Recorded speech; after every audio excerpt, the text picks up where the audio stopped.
Hey guys, welcome to the first tutorial of 2021. With the release of the Bachmann chargers, I thought it would be a good time to revisit the Surfliner 3D printing project that has gone through quite a lot of iterations. From the Union Station Products kits, to a Shapeways test print, to the current print from a company in China called Sunpea. This video will mostly be about the finishing steps, but first we'll get you up to speed with a little introduction, so let's dive right in.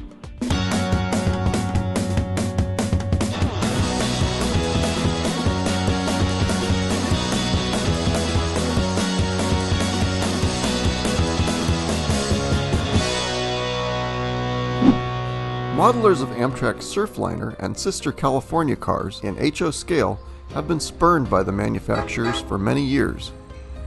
Aside from a very limited brass release by Overland in 2002 and 2003, these distinctive descendants of the Superliners have never been done in plastic.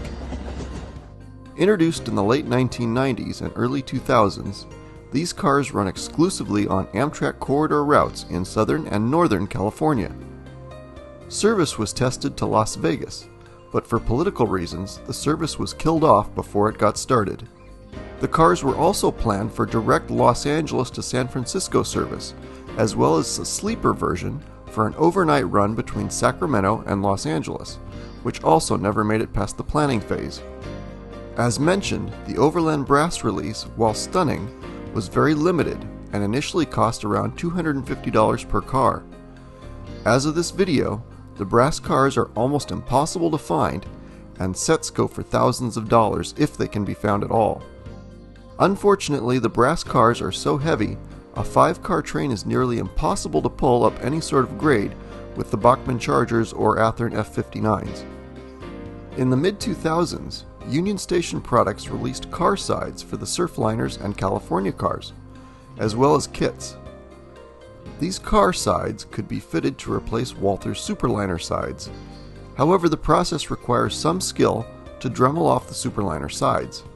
It's a messy project, but the results were decent for a craftsman-level project attempted by a few determined modelers.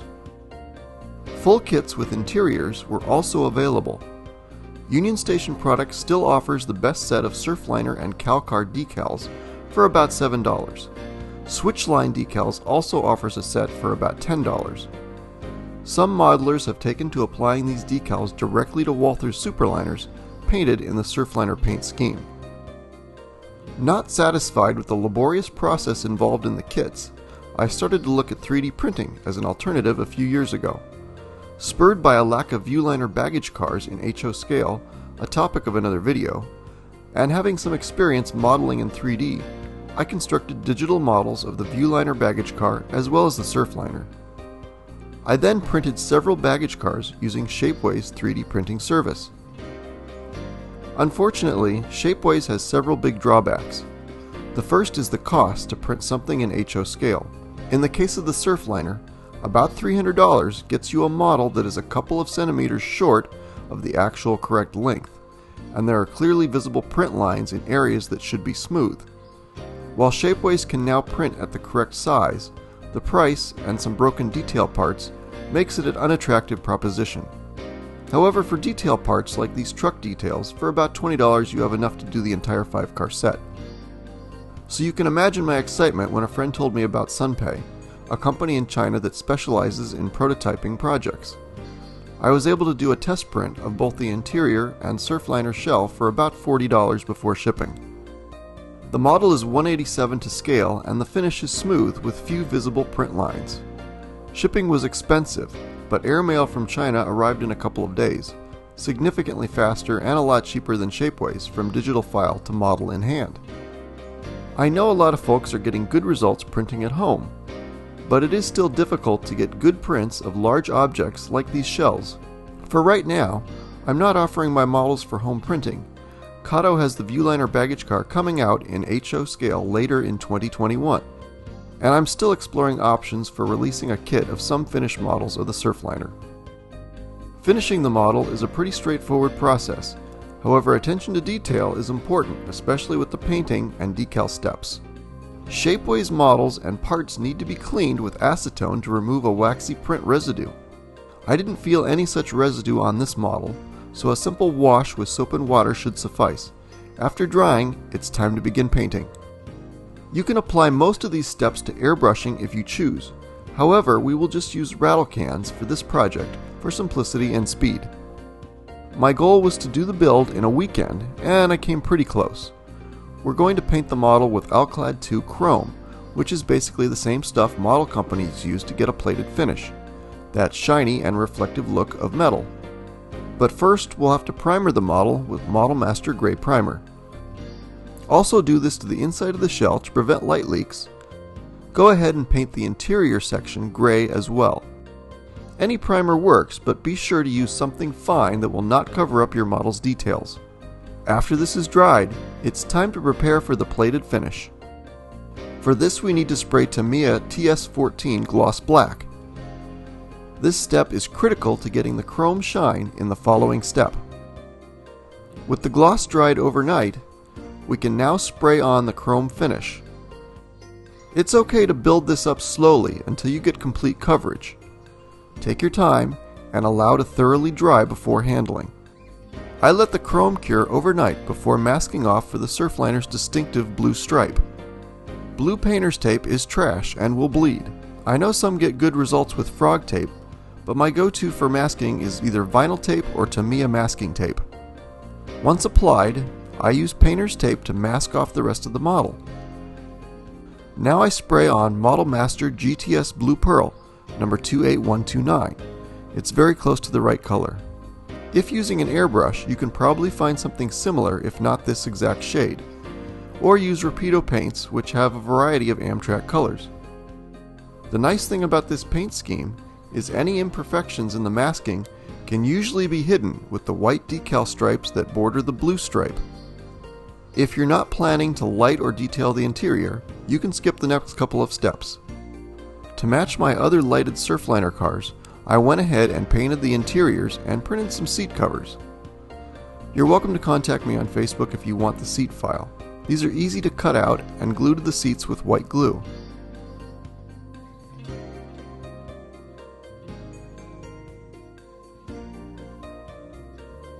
I then add some inexpensive 1/100 scale figures after horrifically cutting off their legs, which don't show through the windows anyway.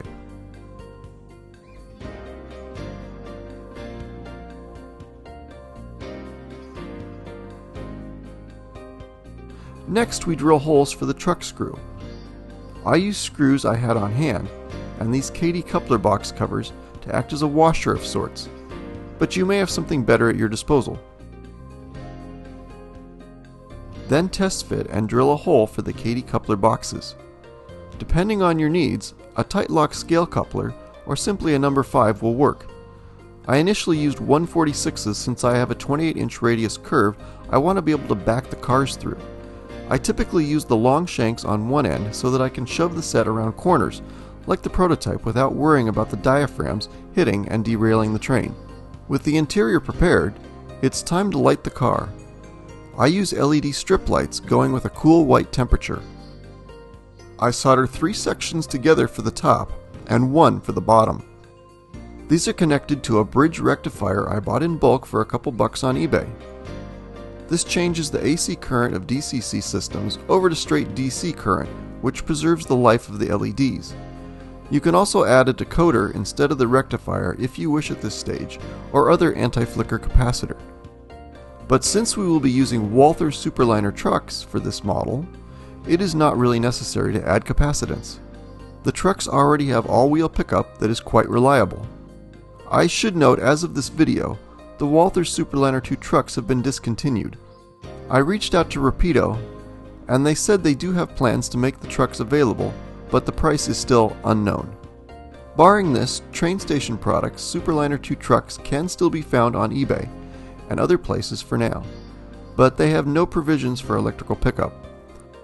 After painting the Walther's truck silver, I connect wires to these screws and then drill small holes to run wires up to the bridge rectifier. I included a small channel in the interior model to run a wire from one set of trucks to the other side of the car, secure in place with Kapton tape. Now it's time for some windows. I use clear Plastrex sheets that are easy to cut.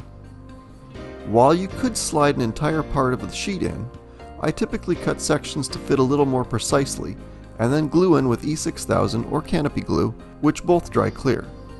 Cutting and fitting one sheet will do many cars. I picked up a roll of automotive tint at an auto parts store, and this supply will probably last the rest of my life. Again, cut to fit a section of windows big enough so that you have plenty of spare surface for glue without it smudging the windows. The tint really helps cut down the brightness. Don't forget the door windows too.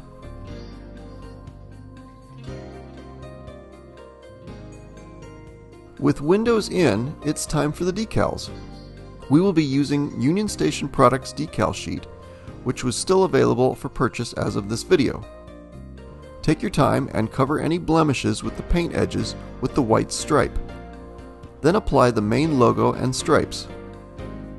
The USP decal set is a little limited with car names and numbers, but they do give you plenty of spare numbers if you're willing to get into single-digit decal work. Switchline Decals has a sheet of just car names, which seems to be pretty complete. The car names are black, meaning you could also print your own using laser decal paper. With the decals dry, it's time to clear coat the entire car that will seal in the paint and decals. Tamiya or any clear coat works for this. I picked up a pack of Walther's rubber diaphragms to test, but they didn't arrive in time for this video. Instead, I'm using some diaphragms from older Walther's cars. Don't forget to paint the ends silver, like the prototype. Some paint pens come in handy to finish the detailed painting. The MU hose receptacles should be white, black, and blue. You may also wish to paint your marker lights red. Here's a quick comparison of the Surfliners. Obviously the brass looks fantastic, but sadly is not really an option for most people. The kit cars were good for what they are, but require a ton of work, and they don't quite scratch the rivet counter itch. Shapeways is just a disaster in terms of pricing. While I am all for made in the USA, some competition could help bring their pricing down and hopefully encourage them to invest in newer printers that can match the smoother finish of the Sunpay print. The Sunpay print, while not perfect, came out great with no broken parts. That about wraps this Surfliner coach project up. I'll leave you with this shot of the train backing into Union Station and update as I print the other car types. I'll eventually get to the California car variants that have a slightly more difficult paint job. Thanks for watching, and keep it on the rails.